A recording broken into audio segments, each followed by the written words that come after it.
Good morning, or is it? Hello. It's afternoon. Never mind. Hi, can you hear me? I can, yep.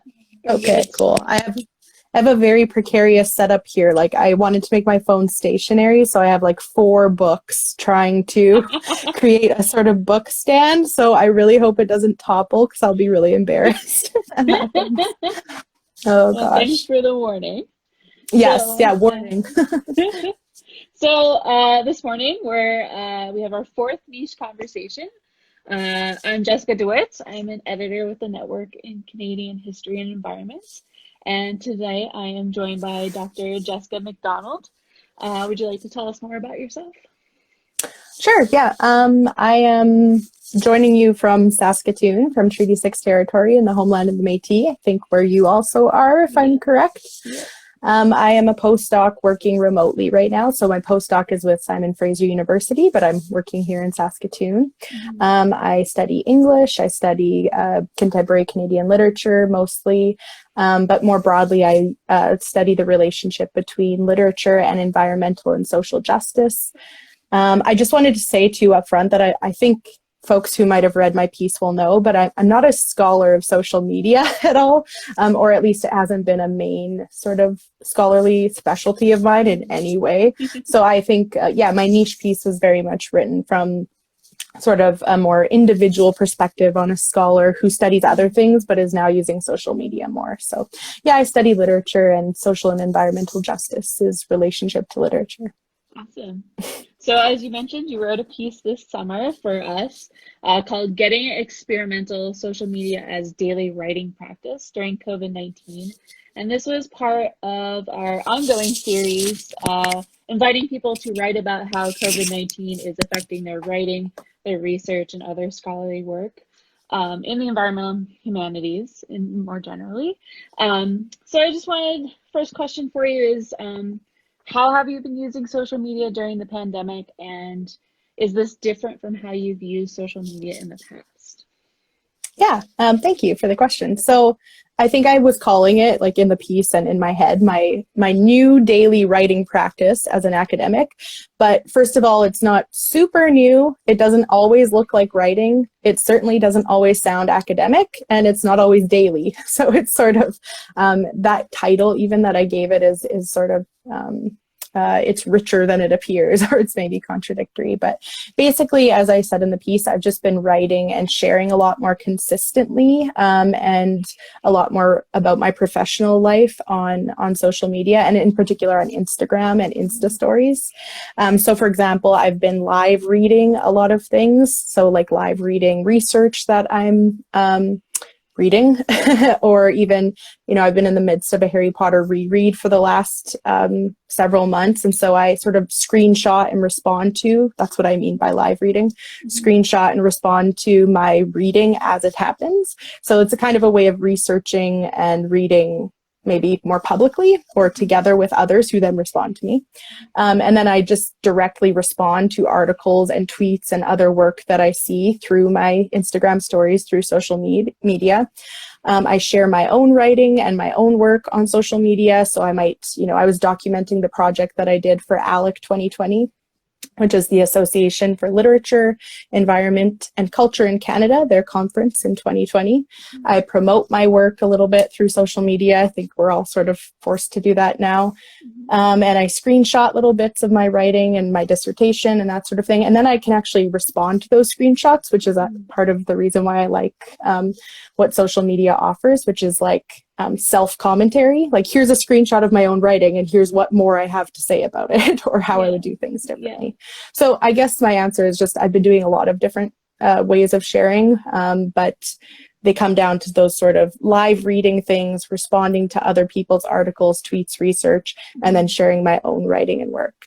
And then the other aspect of it that I wrote a little bit about in the piece is that I'm also documenting my rest and my leisure and my hobbies as much as my work. So like my baking, my eyeshadow looks, my games, my walks, that sort of thing. And I think this is something you've written about before, or I know it is, but I think documenting rest as well as our work is, always important, because academia sort of coerces us into being these 24/7 workers that always need to be on and doing some sort of academic work. So documenting rest sort of works against that. But I also think it's even more important during the pandemic, because the pandemic is really, there's this, there's these expectations that even though we're in a global pandemic, a crisis, we're still supposed to be sort of being productive and maintaining the sort of capitalist workerdom that we might have done pre-pandemic. So I think documenting rest is a good way of pushing back against that. I love that. Yeah. I've written about how sharing other parts of ourselves kind of makes us more accessible to the public as well. And I like the live reading. I do some similar things when I'm reading books, pulling quotes from them and stuff. And I found that people really react well to that, because it just it makes things more accessible to people. They may not pick up that huge book, but they can work with that particular quote or idea that you pulled out of it. And then maybe they will pick up the book later. And I think that's a really great way of using social media. So you also write about kind of like 4 main benefits that you're finding to this particular social media practice that you've been practicing this summer. So I wonder if you want to talk about those benefits. Sure, yeah. I don't know if I just have some notes over here, but I don't know if I have them in the right order as what I wrote about them in, but a couple of them I feel like are more pronounced or just more important than others. So maybe I'll linger on those. But so this social media daily writing practice, first of all, very helpful for me in terms of experimenting more in my tone and my style, even in length, like trying to fit a maybe larger conceptual idea that brings in, something like structural inequality, but fitting it into a tiny blip, like a tiny Instagram story. So experimentation in terms of tone, style, length, maybe trying to make the affective dimensions of what I do and the work I do more pronounced. So embracing silliness as a legitimate form of doing academic work, or embracing whimsy or frivolity, or what would it happen if we started to, or how would our ideas and how would the content change if we started to embrace silliness as a mode of academic discourse, or embrace snarkiness. That's a favorite of mine. Embrace snarkiness as a mode of academic discourse. Like, there's drawbacks and advantages, but just playing around a little bit more with the affective dimensions, like of, the emotional resonances of the writing I do. That's one thing that I've felt allowed to do or permitted to do because it's on social media. Be a little bit more, like I said, sillier, snarkier, or something like that, more confessional. That experimentation has really helped me form a different writerly voice. And part of that is because so much of the academic forms of writing and research that I've learned or that I was trained in really asked me to adopt a voice that is not my own, like a very formal, sort of authoritative voice that really has been created by centuries of white men who speak in this authoritative way. And it's not a voice that feels natural to me as a writer or speaker. And it's also not a voice that I think is ethically neutral, right? Like, I think there are arguments to be made that we should be more uncertain in our academic voices, or that maybe building a strong, impenetrable argument is not the highest goal of academia. Maybe it can be more of a shaky conversation or a shaky dialogue. And what would academia look like if we foregrounded that kind of writerly voice? So the experimentation in tone and style that I've been able to do on social media sort of helps me put pressure on the received ways of academic research and writing that I find maybe a little bit troubling. Second one, or one of the ones that I talk about in the piece, is ephemerality. So especially for the 24-hour Instagram stories that I mostly write in these days, they disappear theoretically after 24 hours. You still have them in your archive if you want them to be. At least I have mine saved in an archive. And because of that ephemerality, I feel like I am drawn to be more risky and more creative, and sort of use that Instagram story space as a kind of test ground for ideas that might be a little half-baked or might be a little bit, I just want to test them out and see what the feedback is. So I think the ephemerality, like a conference actually, of the Instagram story function really helps the sort of, the feedback loop, maybe. If you can get feedback on something early, if you have responses to your Instagram story, that can be something that the Insta story function permits. What else do I have? So emojis.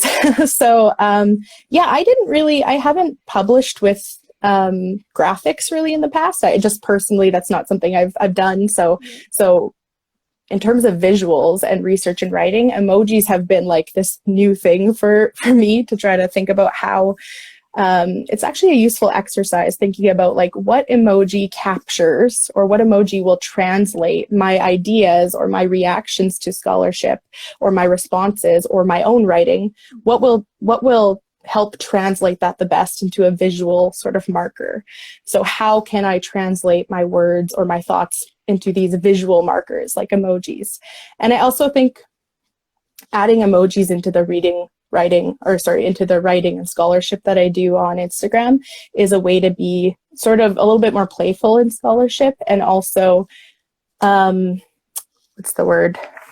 put pressure against sort of discourses of professionalism.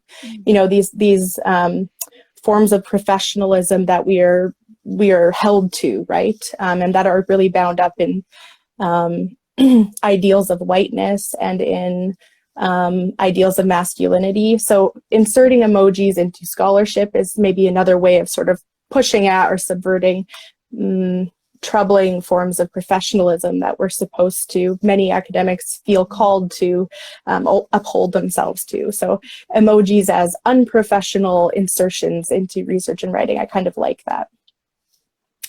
And then, the most important one, I think, is the immediate audience that I kind of already referred to, but through mostly I'm talking about Instagram here, but through my Instagram posts and my Insta stories, I get much more of an immediate audience than I do with my kind of formal or traditionally published academic writing. Like, certainly for me, I'm not sure about you, but for me, I've had way more conversations come up because of my social media work than any of my, published scholarship, including the open access articles, because open access doesn't mean like, wide readership, certainly not in my experience. So I have way more conversations coming out of the work I've been doing on Instagram, more interaction, quicker feedback, more feedback in general. I also like that social media is a step in the direction of doing more public-facing work, more public-facing scholarship. So there's the quality of accountability comes out here, because if you do more public-facing work, then you can hopefully be held accountable by the communities that you support and that you work in solidarity with. Also accessibility, which you already mentioned, but the idea that when I put something on social media, I am aiming for a more accessible sort of writing. I'm aiming to be accessible in a way that all research should be doing. But certainly social media has permitted me to feel like accessibility is a value I can, should, and will continue to uphold. So, and then, just on the note of the immediate audience you get with social media writing, I think it helps reframe academia, again, as more about conversation and dialogue within and outside of academia. So the people that follow me on Instagram are certainly by no means all academics. And so the feedback and the conversation I get is from all in and outside of academia, right? So, so even like in a conference, you might get feedback only from, other academics or students, academics, that sort of thing. But on social media, I'm finding that the audience is certainly more broad and public. So it's sort of a step towards that public-facing feedback loop. Mm-hmm. No, I love that. I think that's it. What I like about your piece is that the focus on the focus on a lack of perfection. Like, you don't need to have everything worked out. Because when I talk to people who are very nervous about increasing their social media presence or even starting in the first place, they're so worried about saying the wrong thing. They're so worried about the idea that they're going to put out isn't the right idea. Someone will pick it apart. And I like how you're focusing on how that's kind of the point.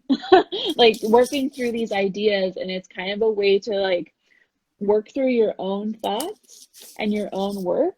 Because even in the writing that in the workshops I've given so far, I kind of focus on community building and the ways that Mm-hmm. social media kind of like builds the field as a whole.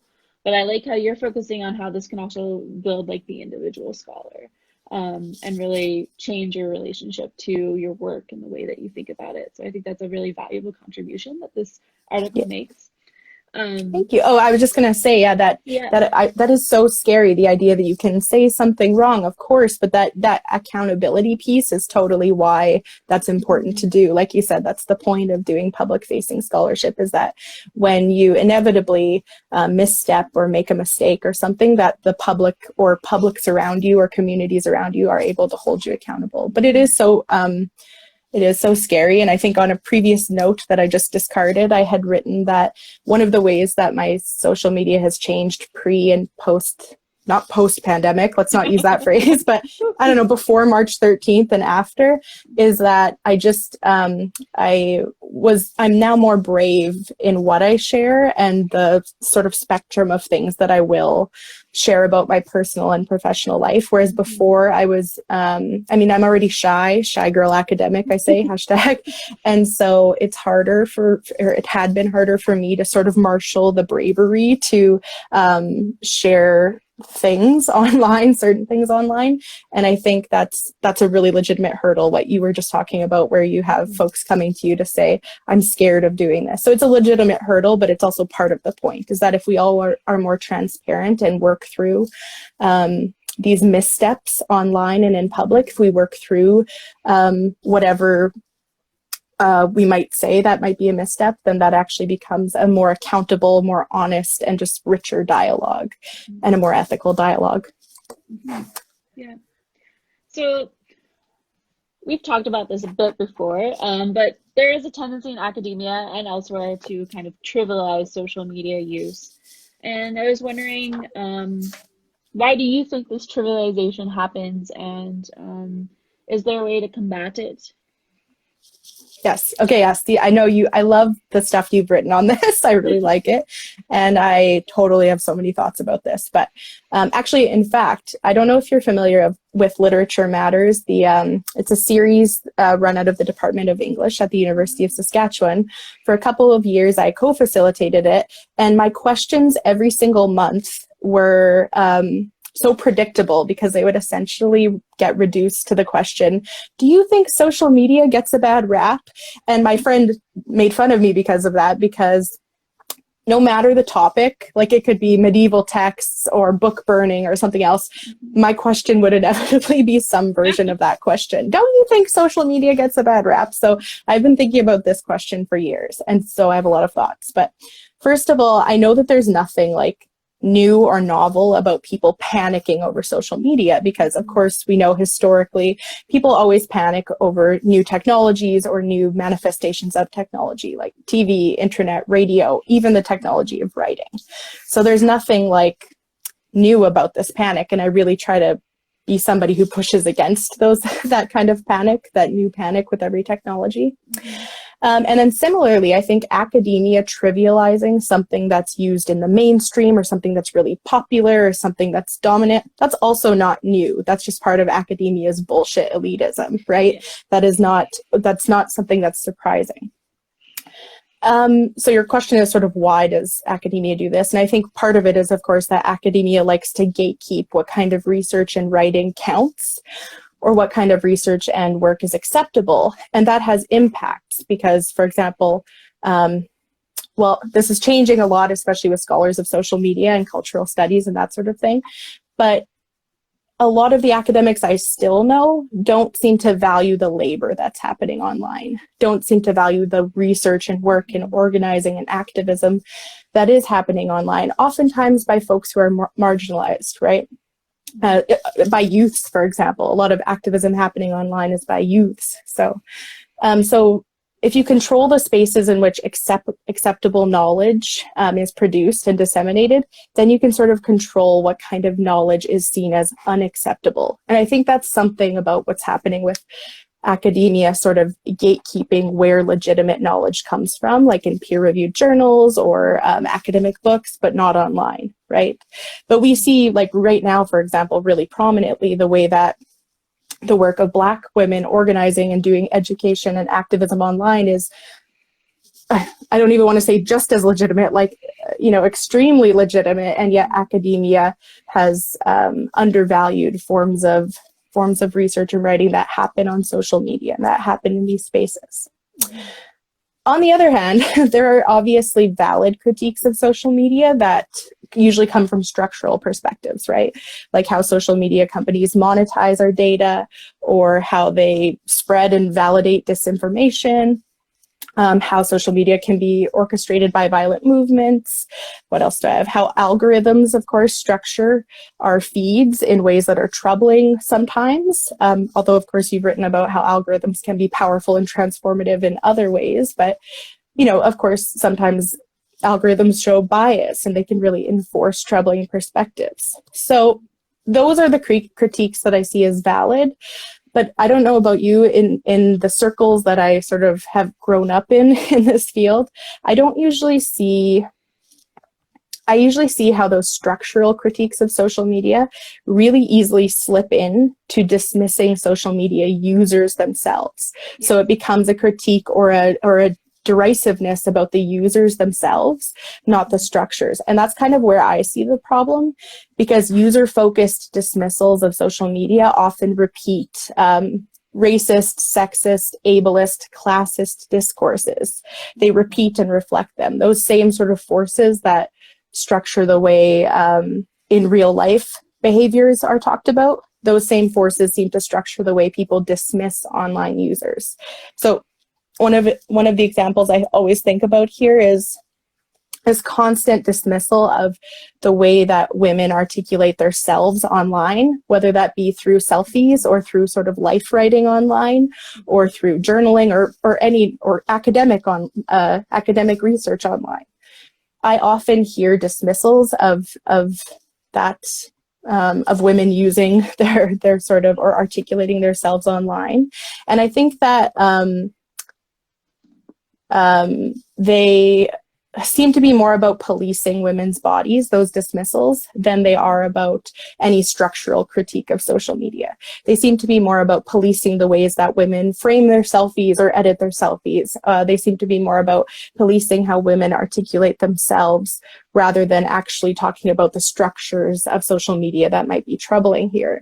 And just the way that academics talk about women's selfies in sort of closed door situations or after hours pubs or that sort of thing is usually pretty gross to me. And I just wonder, at what point does hatred of social media become like hatred of women being online, right? So that's just one example. It's a very gendered